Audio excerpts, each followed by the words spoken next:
Welcome to the Dating After Divorce podcast. I'm your host, Sade Curry, and I believe every divorced woman deserves a romantic relationship where she feels safe, loved, and cherished.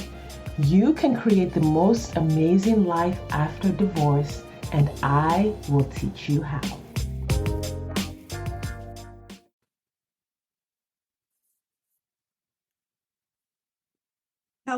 Hello, everyone. Welcome back to the Dating After Divorce podcast. I'm your host, Sade Curry. It is good to be back in the studio with new episodes for you. And especially today, I have B. Quammie as my guest. B is a Jamaican-Canadian multimedia storyteller. She's a writer, podcast host, TV personality, and public speaker. B has written for publications like The Globe and Mail, Men's Health, Chatelaine, Refinery 29, Essence, and more. She's a guest host and commentator on several Canadian television and radio shows like CTV's The Social and CBC's The Next Chapter. She's also a highly sought-after public speaker with the National Speakers Bureau, offering keynotes across North America. B writes and speaks on topics like race and culture, parenting, mental health, and pop culture. And her debut book, an essay collection called The Book of Possibilities, which I have here. I mirrored my video so you could see it this time. All right, do that. This was published by Penguin Canada in 2025, so it's brand new, guys. And Bee lives in the Greater Toronto area with her two daughters. Bee, welcome to the podcast. It's such a pleasure to have you. It is a pleasure to be here. Thank you so much for having me. Yeah. So one thing that wasn't mentioned in your bio, which is actually what we connected over, was the fact that you are also a person who is divorced. Yes, I am. I'm part of the club. So yes, one of my favorite things these days is to do my best to de-shame divorce. I'm like, this is not a thing. Exactly. We don't need to carry shame around these life decisions and these different ways of how life goes. It's what you do with it. So so I'm happy to be part of the club. Yeah. And it's interesting that the label divorce is more than often used for the woman. Oh, you hear divorced woman way, way more than you hear divorced man. Exactly. There are single men and there are divorced women. Divorced women. Right? There's single men, there's divorced women. So yeah. So my clients, when they get divorced, I'm just like, let's celebrate. I encourage them to celebrate. Yes. People say divorce parties are tacky. And I'm like, nope, let's do it because there's nothing to be ashamed of. Exactly. It's a new phase of life. We celebrate every other new phase of life that we enter. So why not celebrate this phase of life and get that next part of our journey started off surrounded by love and all of that good stuff. So no, not tacky at all. Not tacky. Yes, I love it. Okay, so we're going to talk about your book today, which I spent some time. I read it. I loved it. I'm actually I think this is good. So often my clients will get a gift or books or book recommendation. This is definitely one of the ones that's going on the list. And so, it was so good. And I'm really just going to start with right at the beginning. You wrote this with your daughters in mind. Yeah. So, of course, that just brought out all of the best wisdom. And I got a lot of wisdom from it. I marked it up. I want to start with your first, I guess, nugget of wisdom was know the version of you that you like best. That really hit me. Just with, I'm a new empty nester. My kids have all flown the coop. There's so many transitions that are happening even in my business. And I was like, oh, that's so true. Like there's so many versions of me. Mm-hmm. And I don't have, at least for the moment, I don't have a crystallized version that I like best. Mm-hmm. So I'm going to ask about your divorce with that question. Yes. Tell us a little bit about the version of you that was married, the version of you that got divorced, and then the version of you now. I know, in the chapter you said you love the version that your daughters enjoy the most. So the readers, they can read about that. The listeners can read about that when they get the book. But I want to hear about the married versus divorced versus currently single and thriving version of you. Yes. Wow. That's a great question. I think the version of me who was married was a version who, I'm very proud of her. I think I'm proud of all the versions for different reasons, but I'm very proud of that version because she she did things the way she wanted to do them. Her relationship started out and was shaped kind of the way she wanted it to be. The wedding was the way she wanted it to be, in partnership, obviously, with her husband, right? Bringing children into the marriage was done the way she wanted to do it. So there was a lot that, when I would talk to other married people at that time, especially older people who've been married for a longer time, they, it's like, the old ball and chain and like all of that type of talk where it's like, you're clearly thinking the grass is greener on the other side outside of your relationship. And I think a lot of people like misery loves company, as they say, right? So yeah. A lot of people like to kind of harp on the negatives of marriage, but I never really felt that. I never really experienced that. So that version of me who was married and in the best days of my marriage, I'm very proud of her for doing it the way she wanted to do it and finding a partner who up to a point supported and was equally invested in, like, this is how we want to do this. This is how we want to live, and being able to move forward that way. I think the version of me who was in the depths of all of that ending and going through divorce, I'm proud of her too, because there were so many times that she thought, I can't see how things are going to get better, but I'm just going to do the best I can here. Whether here was, still in the marital home before it was sold and they were able to separate, whether here was when we finally sold the marital home and I ended up moving back to my mom's house and I was just in my like childhood bedroom and I was like, I got to just do the best I can. I don't see how it's going to get better, but I just got to do my best here. And she really fought for herself and her kids. She fought for herself and her kids. And I don't want to say easy, but when you have children, especially having two young girls like I did at that time, it's easy to use them as the leverage, as the thing that keeps you moving forward. Obviously, they need to be part of the equation. But going back to this essay and thinking about the version of myself that I like the best, I realized at a certain point, I can't hinge everything just on them. I can't hinge my whole healing. I can't hinge my future trajectory. I can't hinge everything on them because that's not fair to them, right? Whether I do well or I don't do well, whether I reach a new level that I want to reach or I don't, or whatever, I didn't want it to be rested on them. They were part of my reason. But I also, at a certain point, when the fog started to clear a little bit, I was like, okay, who do I get to be now? And I started to look forward to meeting that version of who I would be next. So I was proud of myself for continuing to move forward and, yes, wanting to do my best for my children, but knowing that this really has to be for me. Yeah. And then the version of me now, I don't even know what to say because I don't know. I think the version of me who was married and the version of me who was going through the divorce, there were little inklings. I don't want to say like where I'm at now was totally a surprise. Oh my gosh, I never expected to be here, because both of those versions of me had inklings of like, I think I can get to this place. I think I can, I think I can write a book. I think I can, broaden my kind of career in media. I think I can do these things. I thought I could do those things as a child, right? But as life goes on, then it's, things shift and get a little bit different. But I think the version of me now, what is, I think, the most surprising to me and what is one of my favorite things about myself now is, like, I love myself. I love myself in a way that I don't think I ever really have before. I really love myself.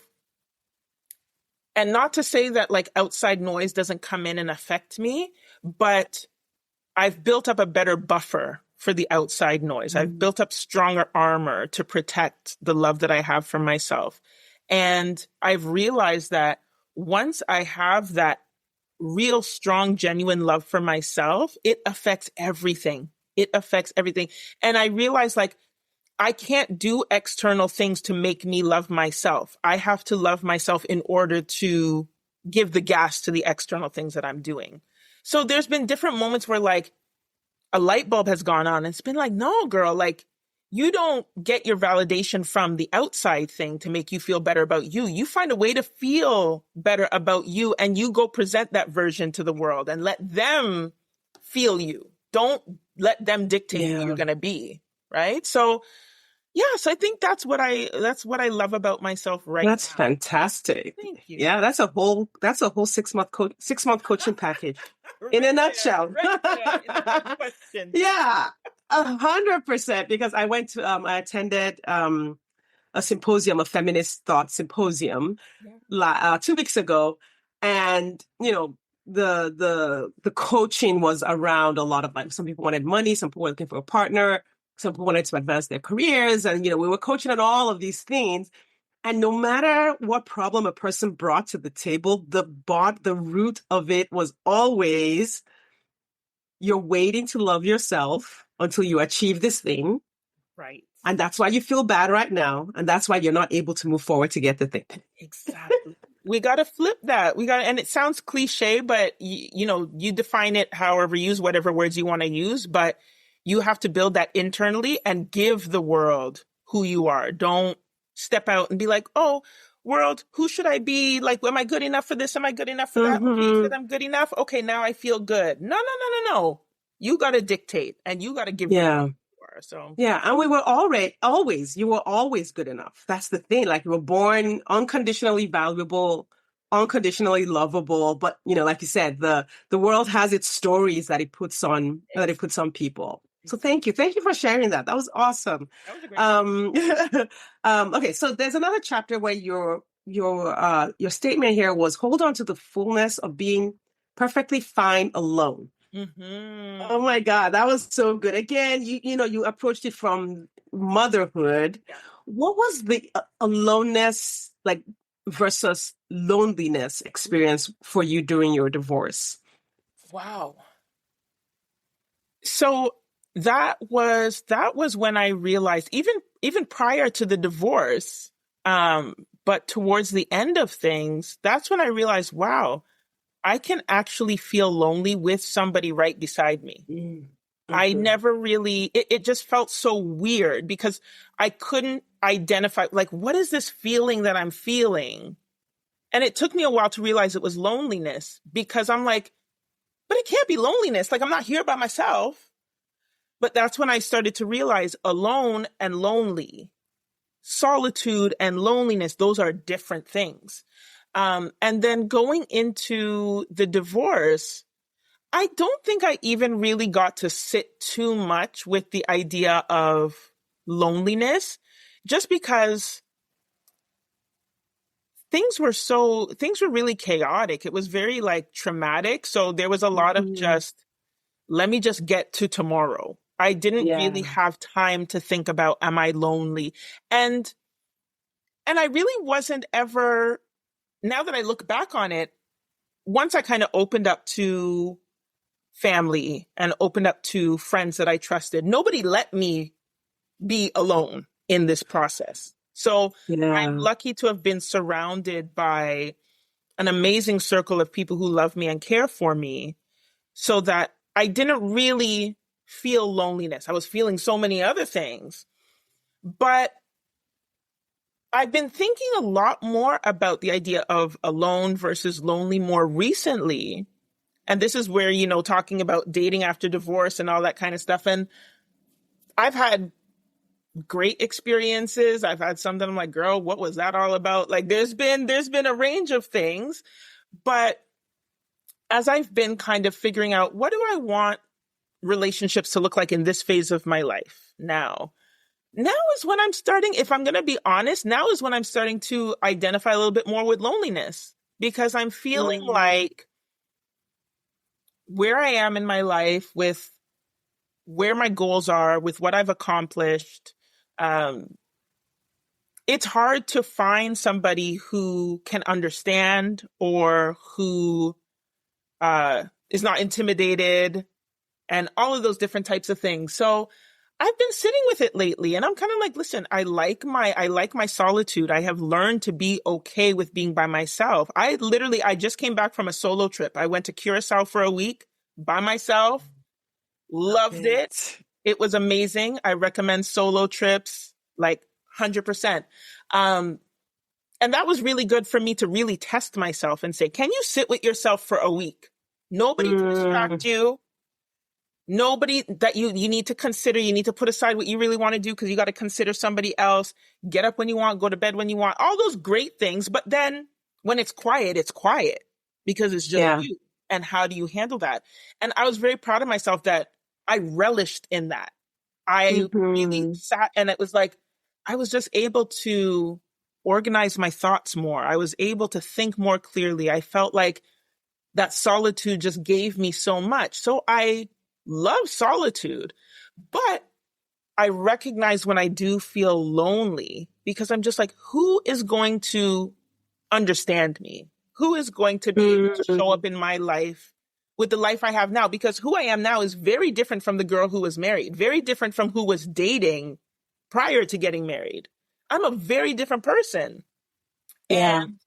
And, showing up in the world as this different person, I think back to when I was dating before, and I'm like, oh, well, it should be okay. Like, I'll go out, I'll meet people, I'll talk, I'll do this, I'll do that. But I'm not that same girl. I'm a different person. Yes. Right? And so there's a little bit of shell shock sometimes where it's like, you're not her anymore. You're stepping into this single life, a completely different person. So yeah. So I think I love solitude. I love the clarity that it gives me, but loneliness is very real. And there's a lot of shame to loneliness. And I'm learning to kind of unravel that for myself and not let myself feel, because it's a human thing. It's a human need to want connection. So when you don't feel like you have the connection you want, it's normal to feel lonely. Doesn't mean you're going to be lonely forever. So right. And you're not lonely. Nobody's lonely 100% of the time, even if you're alone. People who never get married or never live with other people are not lonely 100% of the time. And that's the interesting thing with emotions. Yes. Is the way we interpret them is like, this emotion is never going to go away. But, 5 minutes later, you even forgot you were lonely. You were laughing at a comedy or something. Exactly. And I think that's something really important to remember. And I kind of look at that from two different phases is like, as you said, you're not, at least I know for myself, I am not actually lonely because I have family, I have friends, I have incredible people around me who I'm like, I can call up the phone, we can chat, we can go out, we can hang out. I have girlfriends who understand me to the depths of who I am. So I know what it feels like to have that love and to be seen for who you are and all of that. So when I think about dating now, it's kind of like the bar is not necessarily what some other man did for me. The bar is my homegirls. The bar is my family. Right. And you do for me what they do for me. Because if you can't, then you can't cut it. It's not about what some other man can do for me. It's can you match up and, align with the people who are in my life. But the other thing I will say to that too is sometimes I feel like our conversations around loneliness in terms of like a romantic aspect gets a little bit dismissed because people will be like, oh, just practice self-love and you just need platonic relationships. And it's like, listen, I already just said I love myself. That's not a problem. And I have the platonic relationships that enrich my life. But everything doesn't satisfy everything. So I think it's okay as well to not dismiss the fact that you might be lonely in a specific aspect. And I look at it like, there are women who maybe have a great relationship, like in terms of a marriage, partnership, romantic partnership, but for whatever reason, they're lacking a good girlfriend. Nobody would say, oh, girl, you got a husband. You're okay. No. We know that we need different types of love and connection with different people. So even a woman who may be in the best relationship might not have that sister friend that she can call up and talk to. And that's valid. That's valid to want that and desire that too. Yeah, 100%. One of the things that when I talk to my clients about chemistry and attraction is, I help them break it down into their own particular version of chemistry.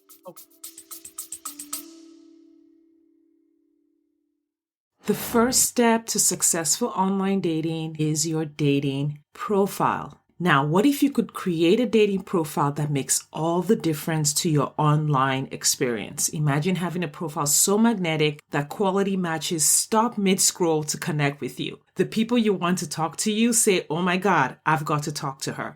You want a profile that instantly communicates who you are at your core and attracts people who genuinely align with what matters most to you. So I want to share with you the Captivate dating profile system, where you'll learn how to create a profile that stops the scroll of the person who's a match for you, captures attention immediately with authentic value-based content, showcases your true self in a way that resonates with the man you want to talk to, and naturally filters out people who are mismatches before they waste your time. So I want you to check out the Captivate dating profile system at sadecurry.com/dating. That's SADECURRY/dating.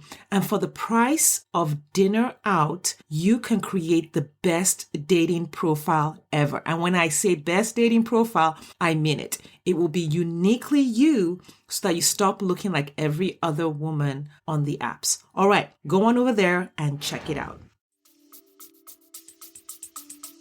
Okay. And all the elements that go into it, right? Like I have a best friend that our husbands are just lucky that we're both women because, listen, like when it comes to our humor, our intellectual, like when we're together, we just laugh. Like we just have like these eye expressions, like we're almost telepathic and like how much fun we have, you know, where it's like on all the levels, like our brains are like, right there. Even when we have different opinions, we just give each other the side eye and we don't even like dwell on it. So we just have so much fun together. I love it. And that is an element of chemistry that a person might want in a romantic relationship. Exactly. You might want someone that you can actually laugh with. Even if everything else lines up, you're like, everything else lines up, but we just don't laugh together. And that's just not enough for me. I remember in my first marriage, when I was thinking about just the concept of loneliness and aloneness, one of the things that got to me during the marriage, we were married for 17 years. The divorce took another 3 years. So that was a lot of years invested in resolving that. And I remember periods when I would be, because I was also part of like a religious community that was like very gender role specific, all of that. And so you were not, as a married woman, you weren't encouraged to quote unquote have guy friends. I mean, I did have guy friends from like high school and college, but like it was like you would have a phone call a couple of times a year. You weren't like chatting. I didn't do anything like that, right? And I remember at the point where I realized that the person in my life was not contributing emotionally, spiritually, was not contributing even mentally. Like it was just like a barren land. And I was like, what makes this so hard is that this person is taking up all of this room, but not providing, not giving anything. And I can't even like call my friends. You know, because I worked in IT, he worked in IT. I had a lot of guy friends who worked in IT. I couldn't even just like chat up my guy friends in IT on a frequent basis because it would not be appropriate. And I was like, you're just taking up space. And to me, that was the worst part of the aloneness in the relationship. Yes, because there's no room for anybody else to provide that for you, even on a platonic level, right? Like, yes. There's no room for that because of what's appropriate. But the person who's supposed to be offering that to you is not doing that. So it's like you're stuck. Yeah. And that's hard, especially, you know, if you're someone who has, you know, a wide range. I have a wide range of interests and hobbies and conversations that I would love to have. And it was just like, you know, nothing. Yeah. So and then with dating after a divorce, one of the reasons behind this podcast was to encourage women who did want more after divorce to do so, to give them permission. If you want a partner, if you want a travel buddy, if you want to have a whole phase, if whatever it is you want to have, let's help you have it safely in a way that is good for you, in a way that you want.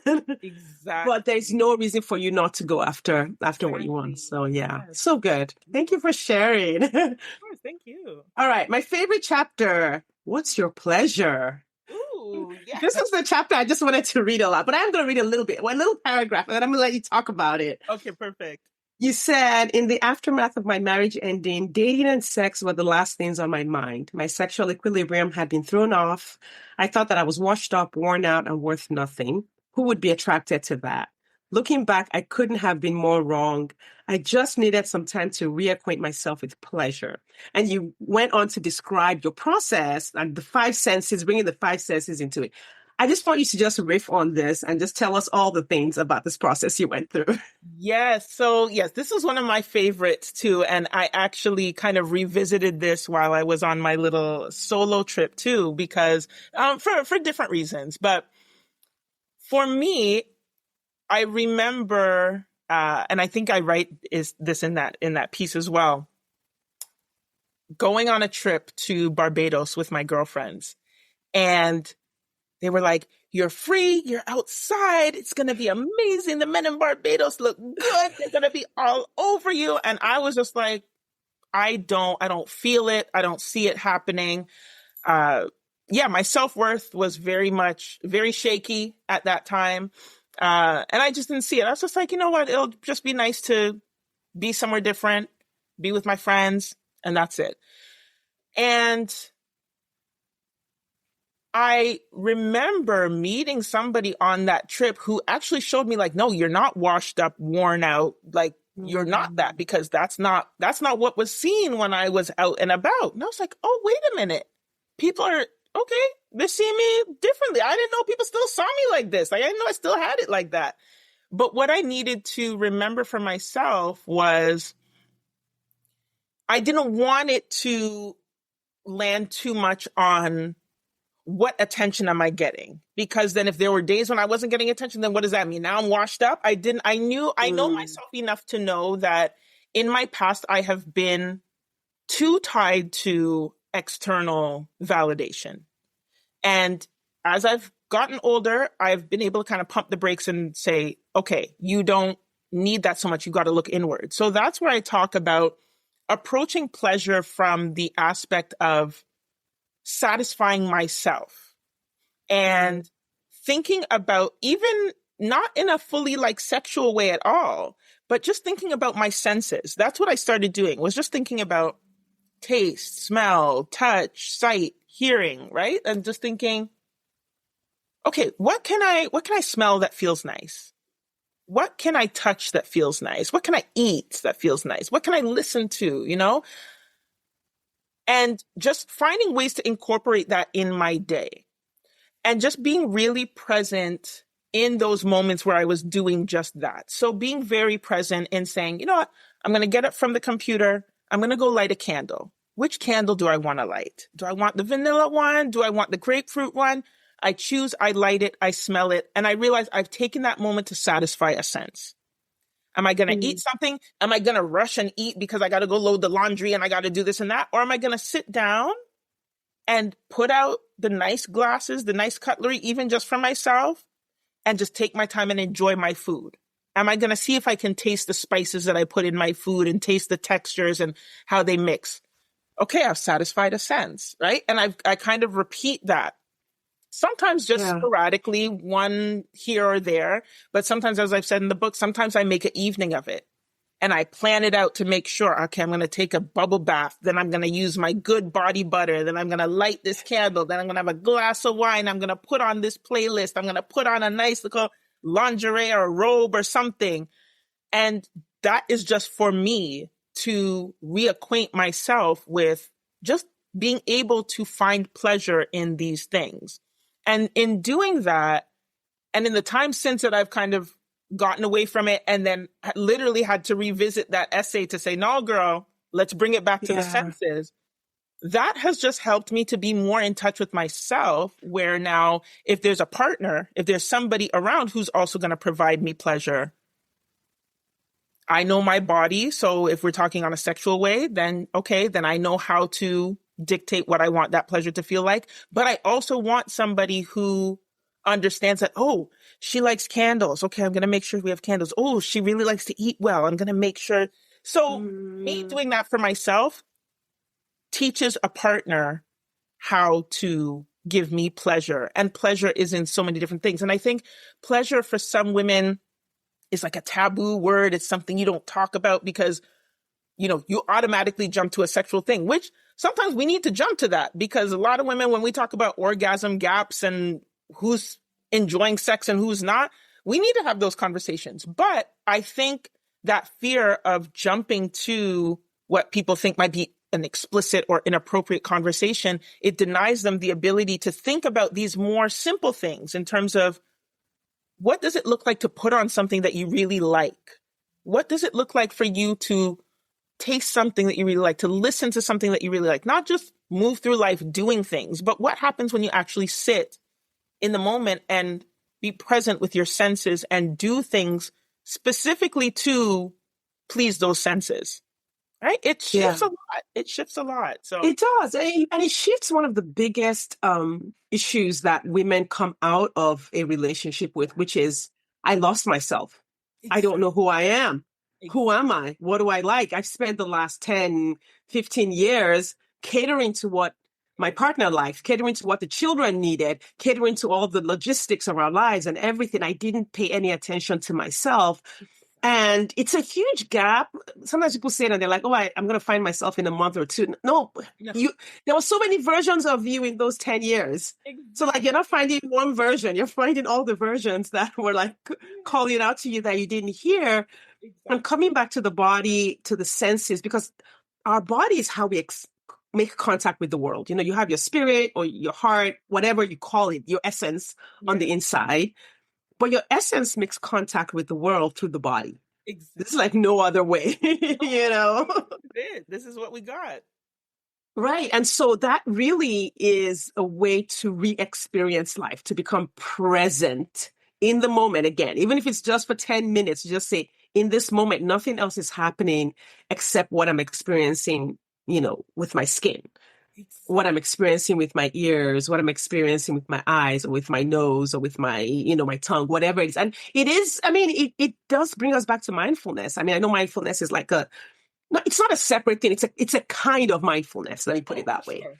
Definitely. You're right. It's such a great practice to consider when you need to reconnect with self. And especially, like you said, coming out of a relationship where you were likely responsible for the comfort of other people at the expense of your own comfort. When that goes on for years, you really detach from who you are and you assume that, oh, well, I'm comfortable when the kids are comfortable. I'm comfortable when my man is good. No. You're your own person. And what does that look like for you? And I think there's a lot of beauty in, like I said earlier, there's beauty in meeting that version of who is this woman actually outside of all of that? Who is this woman? Because we are not just beings and bodies here to be in service of other people.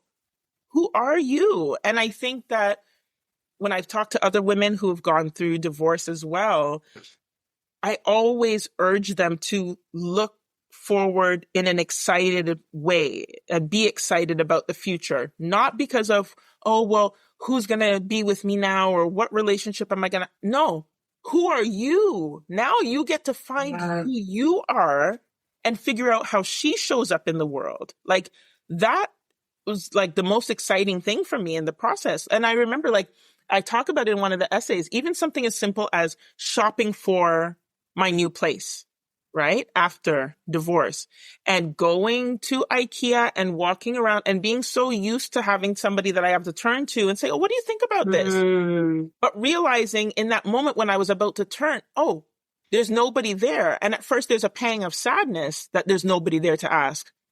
But then there's like, wait a minute. So I can just get whatever couch I want? I don't need to ask anybody what they think. It's just what I think.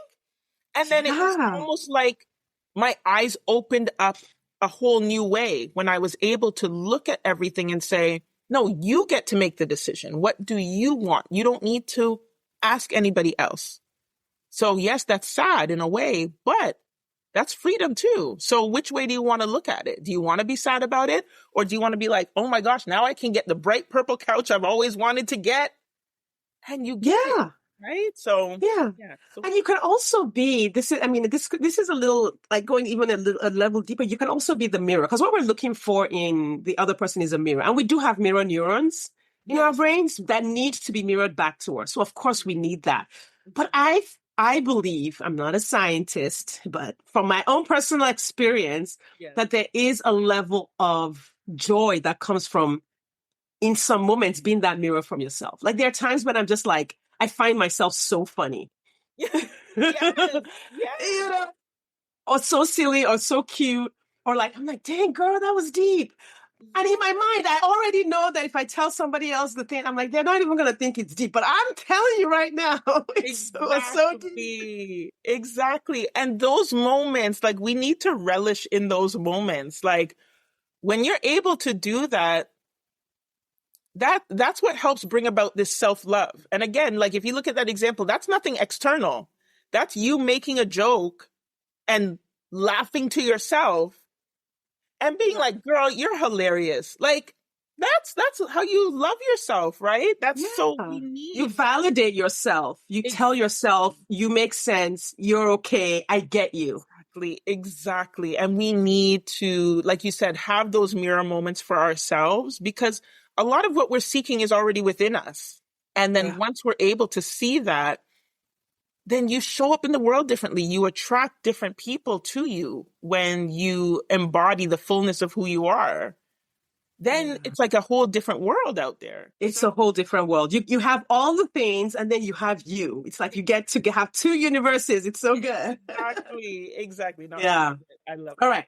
I got two more questions for you. Sure. One is based on, and this last one I'm going to ask from the book. So you talked about the nice guy. So I have a saying in my coaching program. I'm like, not every nice guy is for you. Yes. Just because he's nice doesn't, and I was like, when you said that, I was like, oh my God, and you said it, the way you said it was, be the kind of woman that the nice ones can't fool. And then so there's two paragraphs that I'm going to read from this one. One was, you were talking about Chris, a guy who was interested in you, but he was just doing nice things. He didn't never ask you out, never made his intentions known. And then when he did, you were like, oh, I didn't know you were interested. And when you didn't respond and say, oh my God, I'm so in love with you, he got mad and was like, all the niceness evaporated. It's gone. Exactly. Gone. Like he was no more a nice guy. No. And you said, save your attention for the kind ones. Watch for those who have your best interests at heart, who listen when you say, this is how to love me, and then follow through with action. Keep an eye out for the kind ones who prioritize your comfort and show you that you're important in genuine ways, no matter how big or small. The kind ones who care for you in the ways that you deserve. So I wanted to kind of ask you about just your thoughts on dating in general, like the nice guys, there's this nice, like I've had this conversation so many times, but just your overall thoughts on dating as a Black woman in the 2020 somethings. Exactly. Because, there's so many statistics on what Black women experience in the dating scene, and just the kinds of men that you've had to watch out for in the process. Yes. So the thing with this piece is that, I really wanted to make clear the differential between nice and kind, because in my experience, yes, people can be nice, and it's nice when people are nice.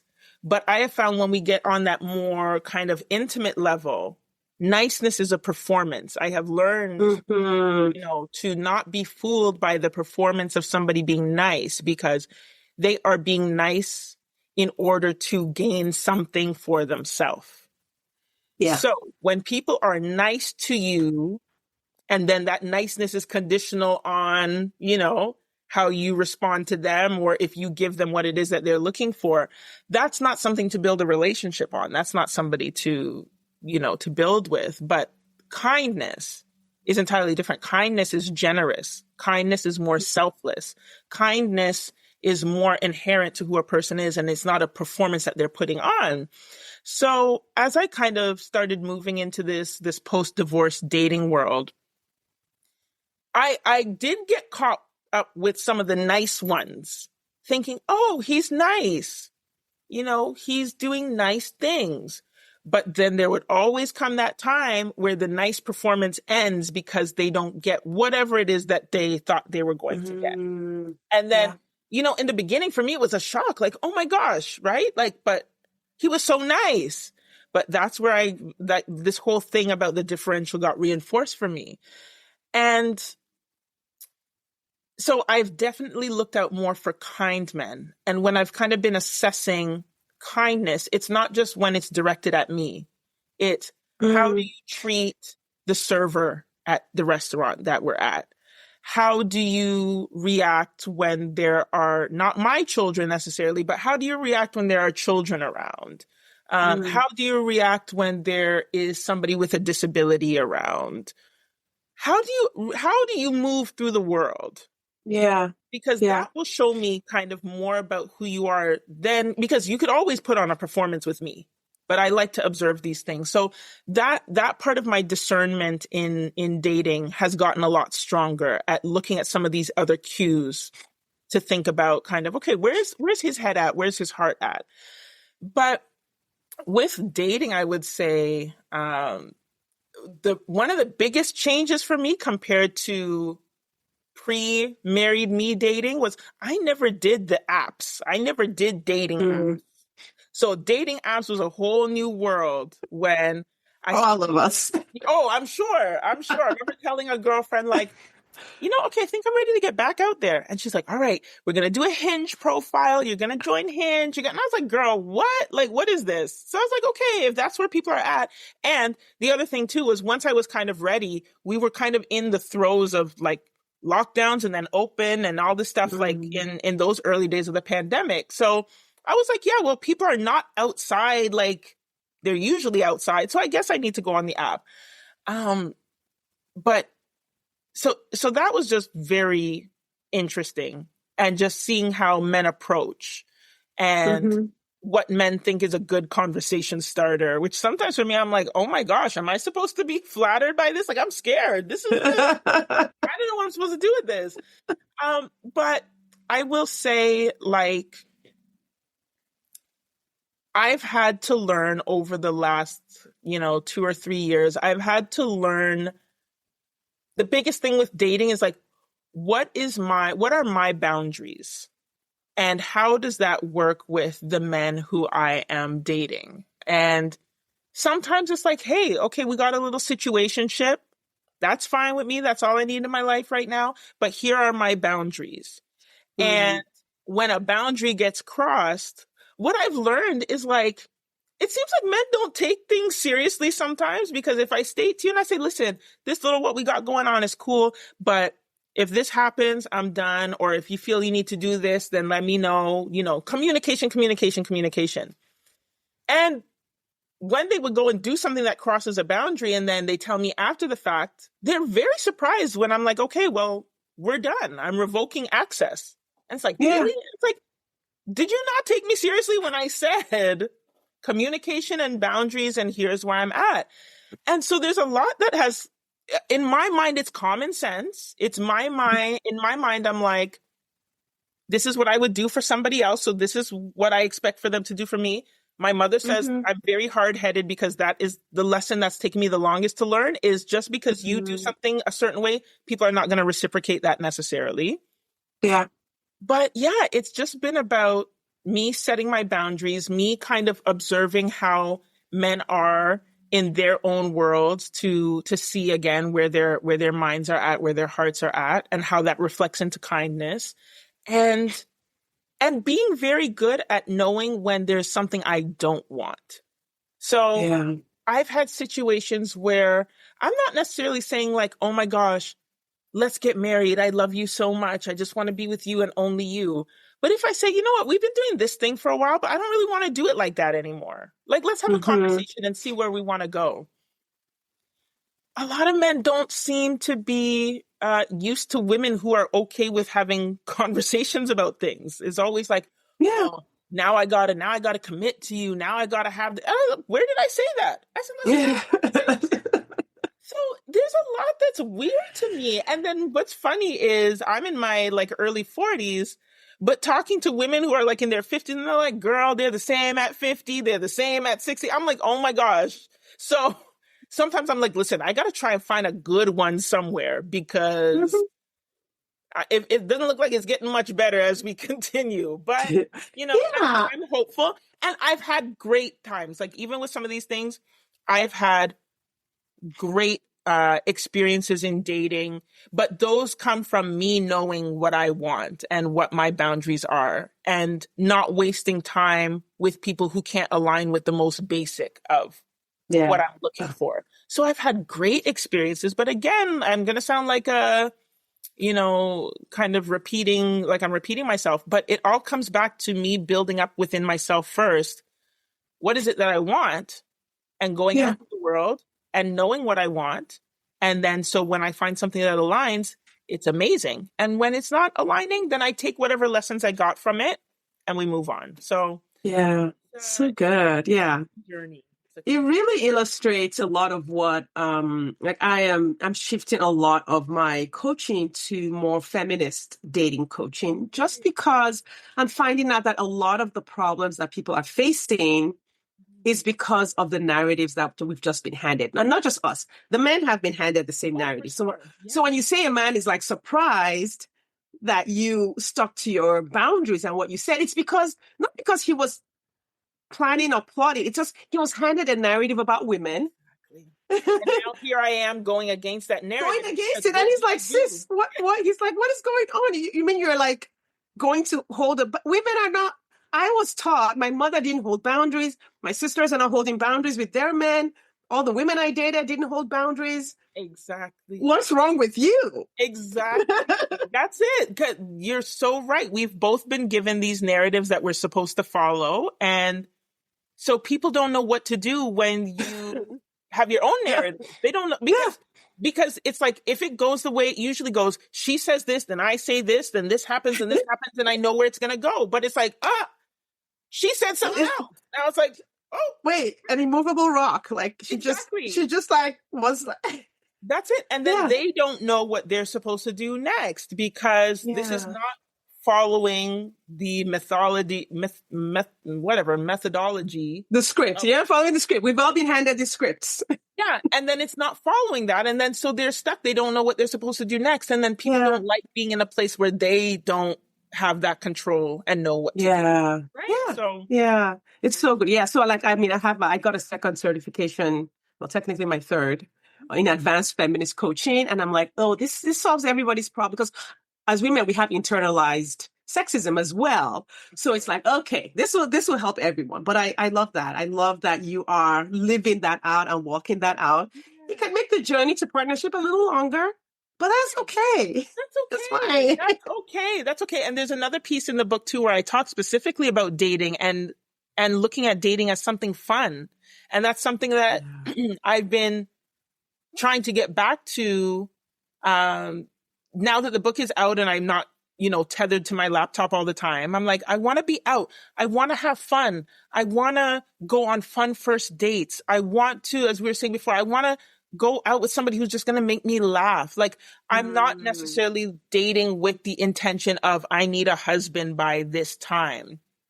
So it's like, I know what I don't want to do. I know where I don't want to waste my time, but I want, like, right now, it's just about fun. It's just about fun and just having that freeness and that frivolity and enjoying somebody else's company and letting them enjoy my company, and then seeing where it goes from there. Because it's not a job interview. It's not like, let me bring my checklist and see, how you match up. I'm not doing that right now. I'm just trying to have fun. And that's another thing that goes against the narrative, because when I've said that to some men, they're like, oh, well, don't you want to be married by a certain time? Don't you want to? And I was like, where did I say that? Like, can we go bowl? Can I go beat you in bowling and do that? Because that's what I want to do. I didn't talk about marriage. So good. Definitely flipping the script when we start to do things in more healthy ways. It flips the script on everyone based on the narrative that we all have. So thanks for sharing that. My last question comes from, I believe this is your last chapter of the book. Again, everyone take a look. What it means to thrive.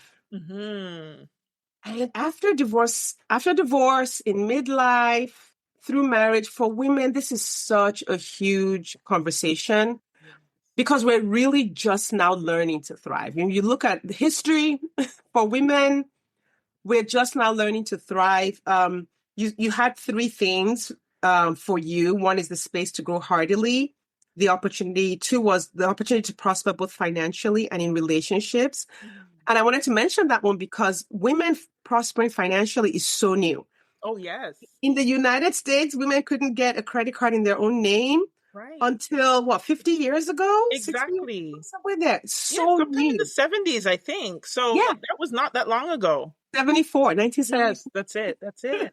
Right? Wild. Yeah. And then the third thing you mentioned was the energy to plot out the route to large and small successes. And I loved how you broke that down because kind of like how we talked about pleasure, it's not just the big, I'm going on vacation to Bali. It's the everyday, the little things. So, thinking about our listeners who are divorced women dating after divorce, tell us what your best advice thriving in that space, for taking it one day at a time, but like literally still enjoying the journey. Exactly. So that's a big question, but it's because it's a big mission. Like when you're coming out of divorce, and I think we've discussed this already, you're meeting this new version of you.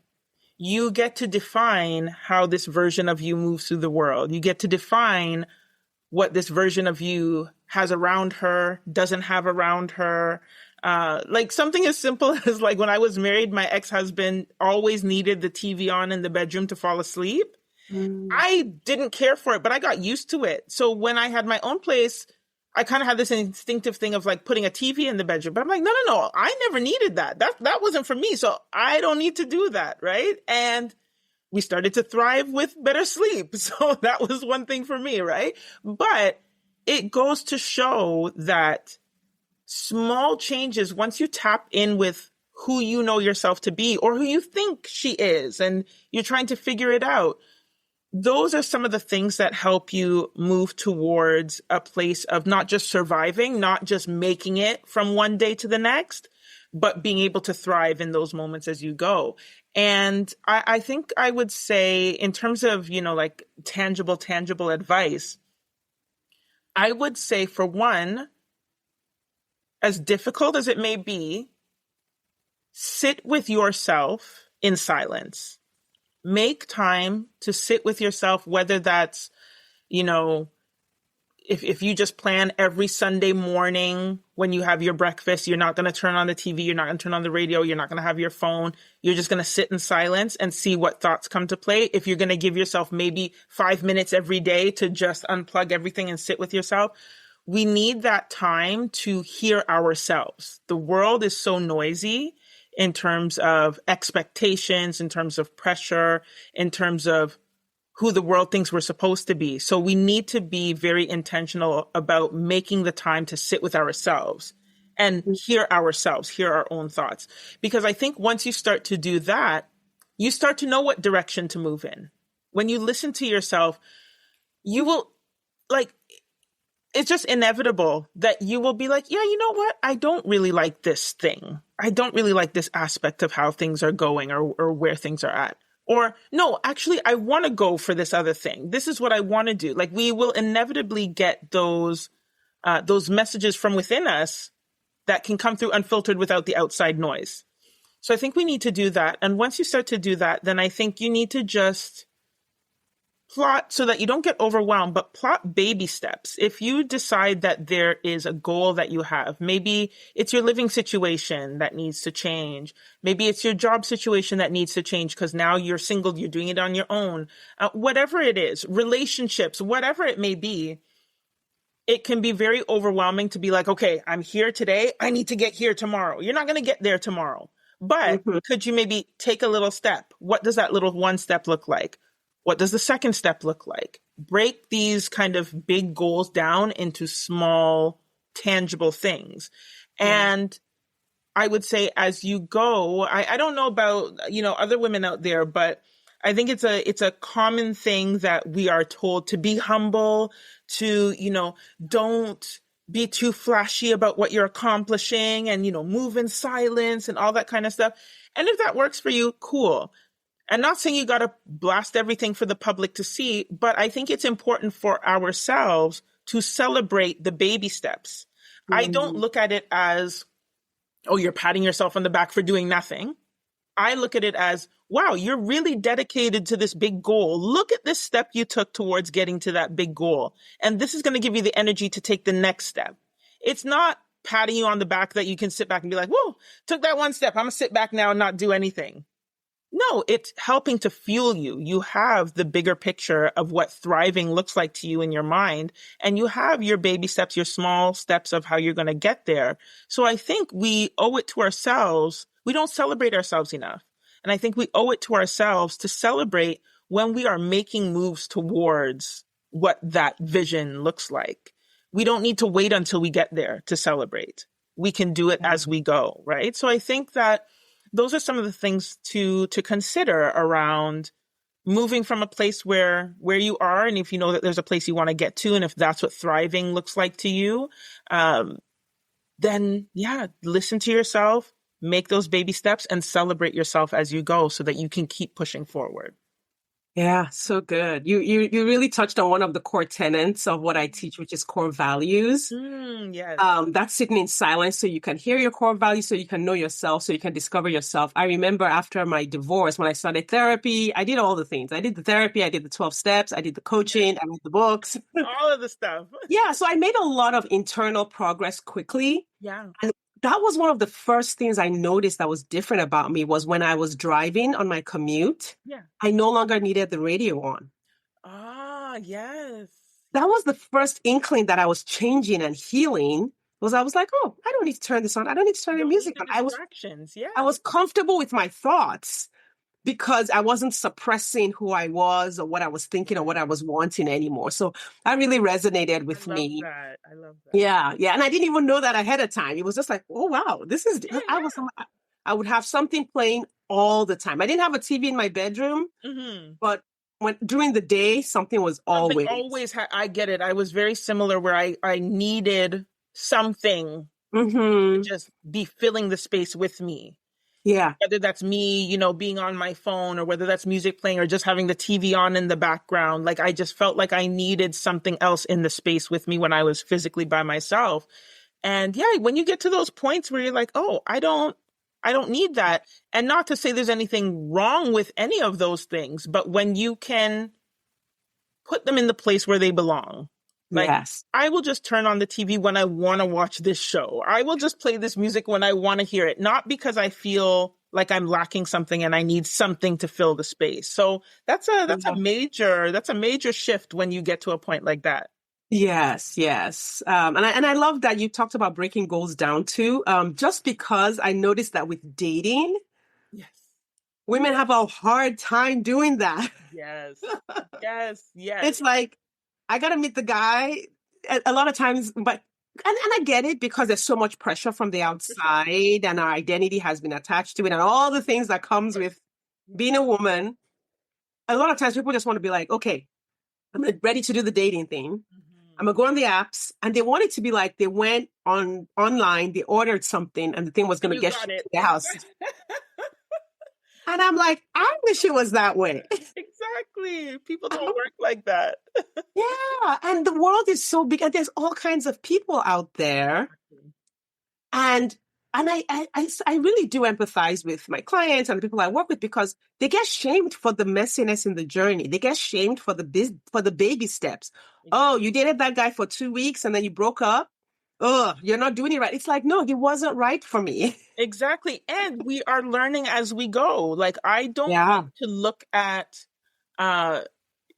failures in any type of relationship sense as something to be ashamed of. Everything is literally a learning lesson. Even if the lesson was, okay, we're never doing that again, at least you went through it to know. And now that helps you move forward. Like, and it's just unrealistic to think that all of this is going to go smoothly and you're going to find the perfect person and there's going to be no issues. And people are very ashamed of the messiness, but the messiness is part of being human.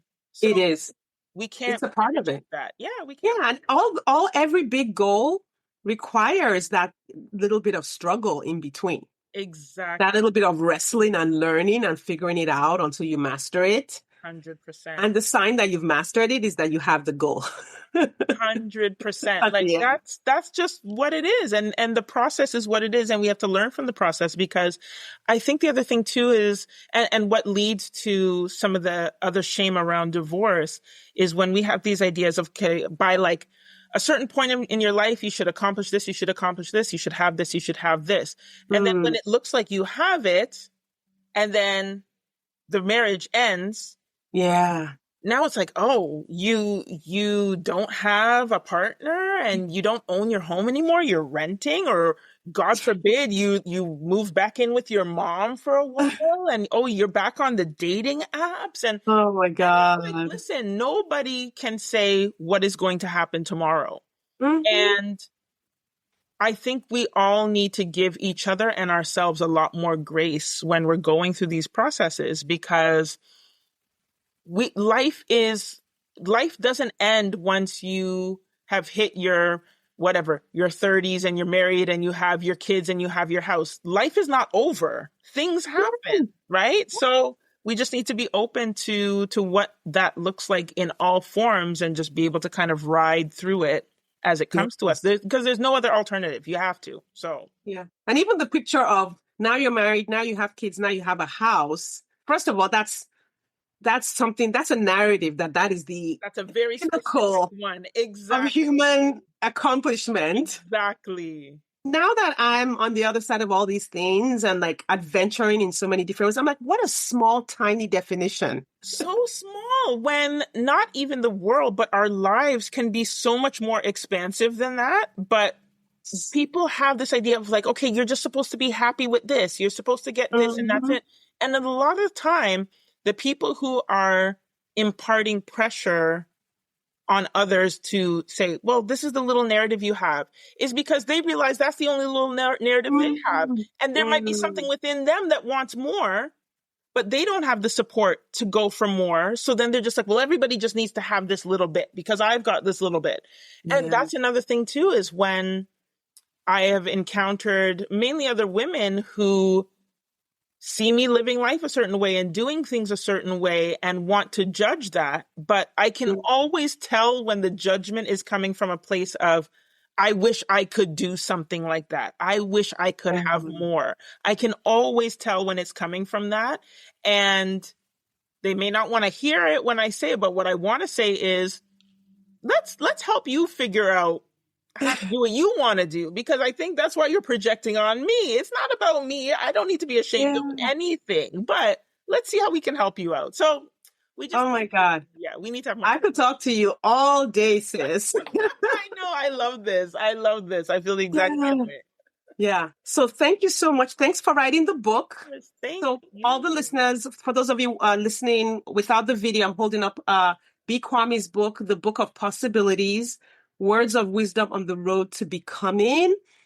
And I tell you, I mean, I have been reading self-help since I was 13. So I mean, and so you're talking a little bit over 30 something years of consistent reading self-help. And there's not a lot that like gets me excited anymore. Your book got me really excited, especially for women who are making a transition, who are growing. So listeners, I really do want to encourage you to get this one. I don't advertise a lot of books on the podcast, but this is one that I'm like, yeah, if you've been divorced, if you're transitioning, if you're dating, this is one that's really going to encourage you and give you like a shift in perspective in several areas. Thank you so much for writing the book. Thank you for coming on and sharing. Thank you for having me and for being so supportive. Thank you so much. Absolutely. Absolutely. Okay. So listeners will want to connect with you. They will want to follow you. Please, for those who are listening, just tell them the best place for them to connect with you.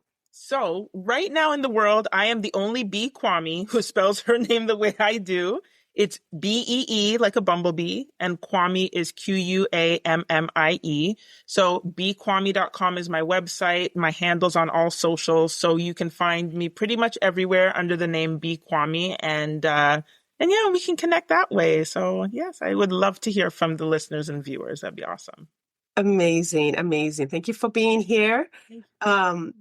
Listeners, we want to thank you for your time and attention today. We appreciate you listening in and following along the journey. Look in the show notes for Bee's link, the link to her book, and also the link to her social media where you can follow her. And yeah, it's been an amazing episode, and we will see you next time.